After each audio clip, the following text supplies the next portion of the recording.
जय श्री कृष्णा, जय विष्णु भगवान ने की जय। एवं सत्यनारायण व्रत कथा सुनेंगे। इसमें 9वें शरण्य तीर्थ में शौनकादिक 28 हजार ऋषियों ने श्री सूत जी से पूछा, हे प्रभु, इस कलयुग में वेद विद्या रहित मनुष्य को प्रभु भक्ति किस प्रकार मिलेगी, उनका उद्धार कैसे होगा। इसलिए मुनिश्रेष्ठ, कोई ऐसा तप कहिए जिससे थोड़े समय में पुण्य प्राप्त हुए, मनवांछित फल मिले। वह कथा सुनने की हमारी इच्छा है। सर्वशास्त्र ज्ञाता श्री सूत जी बोले, हे विष्णु में पूज्य, आप सब ने सर्व प्राणियों के हित की बात पूछी है। अब मैं उस श्रेष्ठ व्रत को आप लोगों में कहूंगा जिस व्रत को नारद जी ने लक्ष्मी नारायण से पूछा था। लक्ष्मीपति ने मुनि श्रेष्ठ नारद से कहा था, सो ध्यान से सुनो। इसमें योगीराज नारद जी दूसरों की हित की इच्छा से अनेक लोकों में घूमते हुए मृत्यु लोक में आ पहुंचे। वहां भूत योनियों में जन्मे हुए प्राय सभी मनुष्यों को अपने कर्मों के द्वारा अनेक दुखों से पीड़ित देकर किस यत्न के करने से निश्चय इनके दुखों का नाश हो सकेगा, ऐसा मन में सोचकर विष्णु लोक को गई। वहां श्वेत वर्ण चारों भुजाओं वाले देवों के इस नारायण को, जिनके हाथों में शंख चक्र गदा पद्म थे और था मनवाला पहने हुए थे, देख स्तुति करने लगे। हे भगवान, आप अत्यंत शक्ति से संपन्न है। मन था वाणी भी आपको नहीं पा सकती। आपका आदि मध्य और अंत नहीं। निर्गुण स्वरूप सृष्टि के आदि भूति व भक्तों के दुखों को नष्ट करने वाले हो। आपको मेरा नमस्कार है। नारद जी से इस प्रकार की स्तुति सुनकर विष्णु भगवान बोले, हे मुनिश्रेष्ठ, आपके मन में क्या है? आपका यहाँ किस काम के लिए आगमन हुआ है? निसंकोच कहो। तब नारद मुनि बोले, मृत्यु लोक में सब प्राणी मनुष्य जो नेक योनियों में पैदा हुए अपने अपने कर्मों के द्वारा अनेक प्रकारों से दुखों से दुखी हो रहे हैं। हे नाथ, मुझ पर दया रखते हो तो बताइए कि उन मनुष्यों को सब दुख थोड़े से ही प्रयत्न से कैसे दूर हो सकते हैं। श्री भगवान जी बोले, हे नारद, मनुष्यों की भलाई के लिए तूने ये बहुत अच्छी बात पूछी।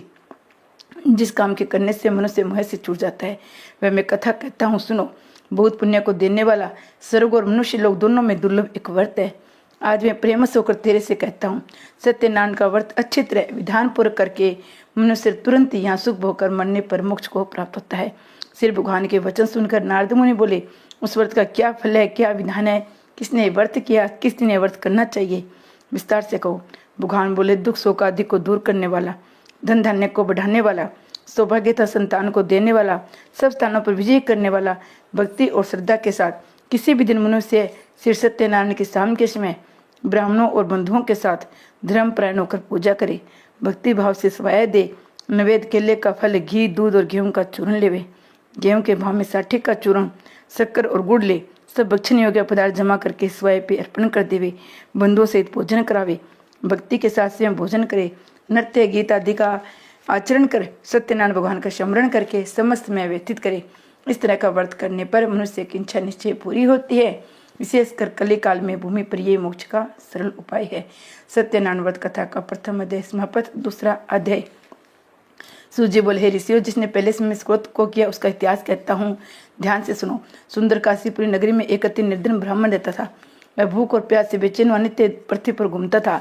ब्राह्मणों को प्रेम करने वाले भगवान ने ब्राह्मण को दुखी देकर बूढ़े ब्राह्मण का रूप धर कर उसके पास जा आदर के साथ पूछा, हे विपर, नित्य दुखी हुआ पृथ्वी पर क्यों घूमता है? हे श्रेष्ठ ब्राह्मण, ये सब मुझसे कहो, मैं सुनना चाहता हूँ। ब्राह्मण बोला, मैं बहुत निर्धन ब्राह्मण हूँ, भिक्षा के लिए पृथ्वी पर फिरता हूँ। हे भगवान, यदि आप इसका उपाय जानते हो तो कृपा करके कहो। वृद्ध ब्राह्मण बोला, सत्यनारायण भगवान मनवांछित फल को देने वाले हैं, इसलिए हे ब्राह्मण, उनका पूजन करें, जिसके करने से मनुष्य सब दुखों से मुक्त होता है। ब्राह्मण को सारा व्रत का विधान बताकर बूढ़े ब्राह्मण का रूप धारण करने वाले सत्यनारायण भगवान अंतर्ध्यान हो गए।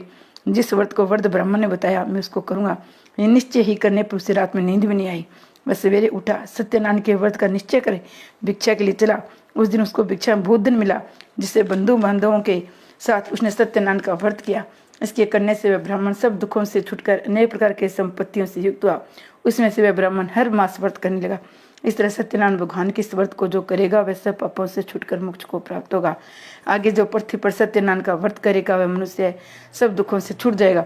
इस तरह नारद जी ने नारायण का कहा हुआ ये व्रत तुमसे कहा है। हे विप्रो, मैं बोल क्या कहूँ? इसी बोले, हे मुनीश्वरों, संसार में इस ब्राह्मण से सुनकर किस किसने इस व्रत को किया वह सब कथा सुनना चाहता हूँ। इसके लिए हमारे मन में श्रद्धा है। सूत जी बोले, हे मुनियों जी, जिसने इस व्रत को किया वह सब सुनो। एक समय वह ब्राह्मण धन और ऐश्वर्य के अनुसार बंधु बांधवों के साथ व्रत करने को तैयार हुआ। उसी समय एक लकड़ी बेचने वाला बुढ़ा आया। बाहर लकड़ियों को रखकर ब्राह्मण के मकान में गया। प्यास से दुखी लकड़हारे ने उसको व्रत करते देखकर लकड़हारा ब्राह्मण को नमस्कार कर कहने लगा, आप ये क्या कर रहे हो? इसके करने से क्या फल मिलता है? कृपा करके मुझसे कहो। ब्राह्मण ने कहा, सब मनोकामनाओं को पूरा करने वाला ये सत्यनारायण भगवान का व्रत है। इसकी कृपा से मेरे यहाँ धन धान्य आदि की वृद्धि हुई है। ब्राह्मण से इस व्रत के बारे में जानकर लकड़हारा बहुत प्रसन्न हुआ। चन्ना मत ले प्रसाद खाने के बाद अपने घर को गया। लकड़हारे ने मन में इस प्रकार का संकल्प किया कि आज गांव में लकड़ी बेचने से जो धन मुझे मिलेगा उसी से सत्यनारायण देव का उत्तम व्रत करूंगा। ये मन में विचार कर वह बुढ़ा ब्राह्मण लकड़ियां बेचकर लकड़ियां अपने सिर पर रखकर जिस नगर में धनवान लोग रहते थे ऐसे वह सुंदर नगर में गया। उस रोज वहां पर उसे धन लकड़ियों का दाम पहले दिनों से चौगुना मिला।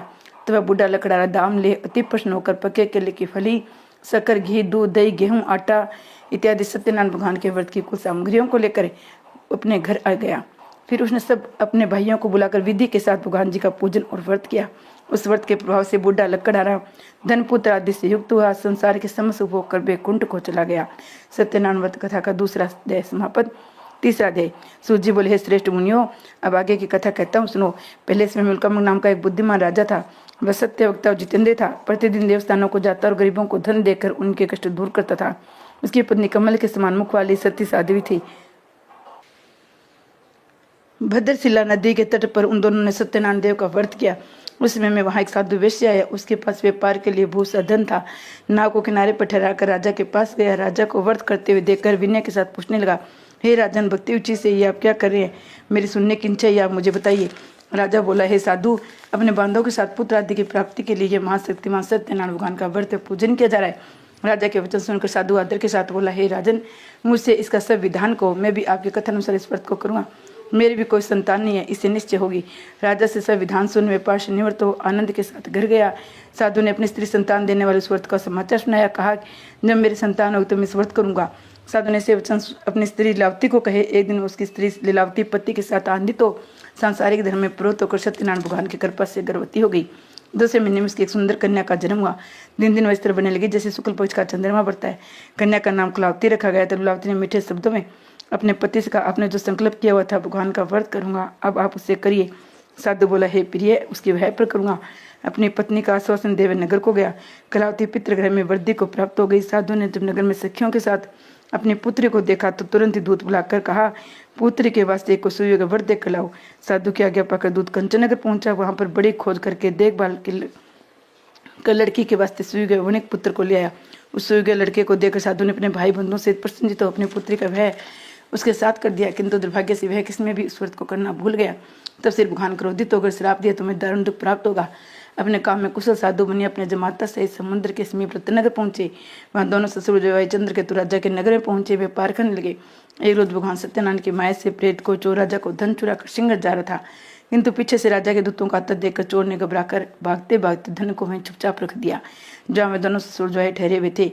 तो दूतों ने साधु वैश्य के पास राजा के धन को रखा देखकर दोनों को बांध कर ले गई। प्रसन्नता से दौड़ते हुए राजा के समीप जाकर बोले, ये दो चोर हम पकड़ कर लाए हैं, देखकर आज्ञा दे। राजा की आज्ञा से उनको कठिन कारावास में डाल दिया गया। उनका धन राजा ने छीन लिया। उसी श्राप द्वारा उसकी पत्नी भी घर पर बहुत दुखी हुई। घर पर जो धन रखा था चोर चुरा कर ले गए। शारीरिक व मानसिक पीड़ा से भूख प्यास से अति दुखित हो अन्न की चिंता में कलावती एक ब्राह्मण के घर गई। वहाँ उसने सत्यनारायण व्रत होते देखा। वहाँ उसने कथा सुनी, प्रसाद ग्रहण करके रात को घर आई।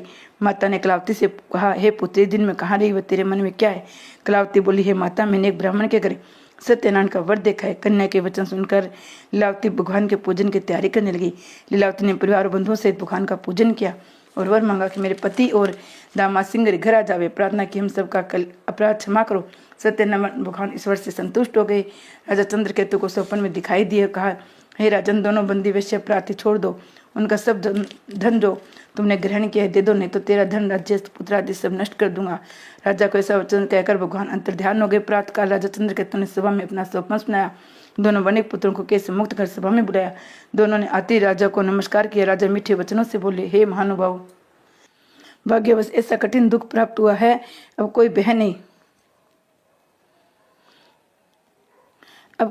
नहीं।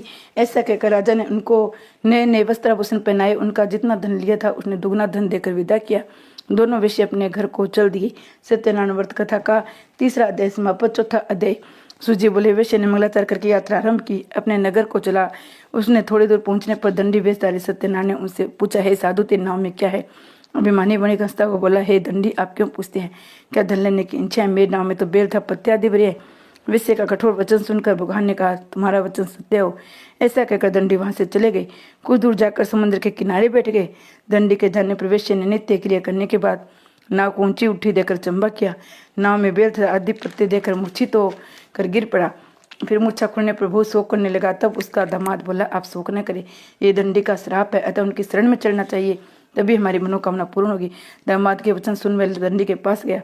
अत्यंत भक्ति भाव से नमस्कार करके बोला, मैंने जो आपसे सत्य वचन कहे थे उसको क्षमा करो। ऐसा कहकर महान शोकातुर रोने लगा। तब दंडी भगवान बोले, हे वनी पुत्र, मेरी आज्ञा से बार बार तुम्हें दुख प्राप्त हुआ है, तो मेरी पूजा से मुख है। साधु बोला, हे भगवान, आपकी माया से मोहित ब्रह्मा आदि भी आपके रूप को नहीं जानते, तो मैं अज्ञानी कैसे जान सकता हूँ?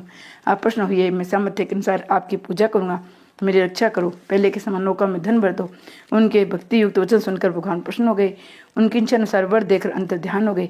तब उन्होंने नाव पर आकर देखा, नाव धन से परिपूर्ण है। फिर भगवान सत्यदेव का पूजन करके साथियों सहित अपने नगर को चला। अपने नगर के निकट पहुंचा तब दूत को घर भेजा।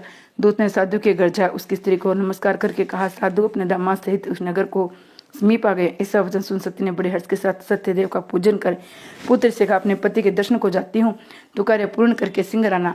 माता के वचन सुनकर कलावती प्रसाद को छोड़ पति के पास आई। प्रसाद की अवज्ञा के कारण सत्यदेव ने रुष्ट हो उनके पति को नाव सहित पानी में डुबो दिया। कलावती अपने पति को न देकर रोती हुई जमीन पर गिर गई।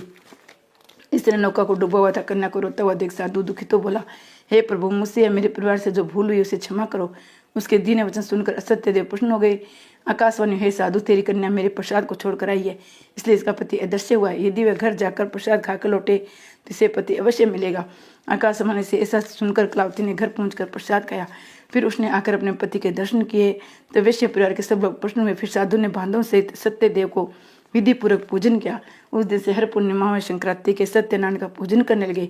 फिर इस लोक अशुभ होकर सर्वलोक लोक को चले गए। सत्यनारायण व्रत कथा का चौथा अध्याय समाप्त। 5वां अध्याय। सूर्य बोले, हे ऋषियों, मैं और भी कथा कहता हूँ, सुनो। प्रजापालन में लीन तुंदुज नाम का राजा था। उसने भी भगवान का प्रसाद त्याग कर बहुत दुख पाया। एक से वन में जाकर पशुओं को मारकर बड़ के पेड़ के नीचे आया। उसने भक्ति भाव से ग्वालों को बांधव से सत्यनारायण का पूजन करते देखा। राजा देखकर भी विमानवश न वहां गया, नमस्कार किया। जब ग्वालों ने भगवान का प्रसाद उसके सामने रखा तो वह प्रसाद को त्याग करके अपने सुंदर नगरी को चला गया। वहां उसने अपना सब कुछ नष्ट पाया तो जान गया सब कुछ भगवान ने किया है। तब विश्वास कर ग्वालों के समीप गया, विधि पूर्वक पूजन कर प्रसाद खाया तो सत्यदेव की कृपा से पहले जैसा वैसा ही हो गया। शुभ होकर मरने पर स्वर्गलोक को गया। जो मनुष्य इस परम दुर्लभ व्रत को करेगा, भगवान की कृपा से उसे धन धान्य की प्राप्ति होगी। निर्धन धनी होता है, बंदी बंधन से मुक्त होकर निर्भय हो जाता है, संतानों को संतान प्राप्त होती है, सब मनोरथ पूर्ण होकर अंत में वैकुंठ धाम को जाते हैं। जिन्होंने पहले इस व्रत को किया उसके दूसरे जन्म की कथा कहता हूँ। वस्त आनंद ने ब्राह्मण सुदामा का जन्म लेकर मोक्ष को पाया। उनका मुख का नाम राजा दशरथ होकर वैकुंठ को प्राप्त हुआ। साधु नाम के विषय ने मोहदस बनकर अपने पुत्र को आर्य से चीरकर मोक्ष को प्राप्त किया। महाराज तुंदव ने सिंह भू होकर भगवान के भक्ति युक्त कर्म कर मोक्ष को प्राप्त किया। इति से सत्यनारायण कथा 5वां अध्याय समाप्त। जय सत्यनारायण भगवान की जय। सत्यनारायण भगवान की कथा सुनने से सारे मनोरथ पूर्ण होते हैं। ज्येष्ठ माह है, बहुत बड़ा माह है, बहुत बड़ी पूर्णिमा है। कथा सुने, व्रत करे, पूजा करे, भगवान सब मनोरथ पूर्ण करते हैं।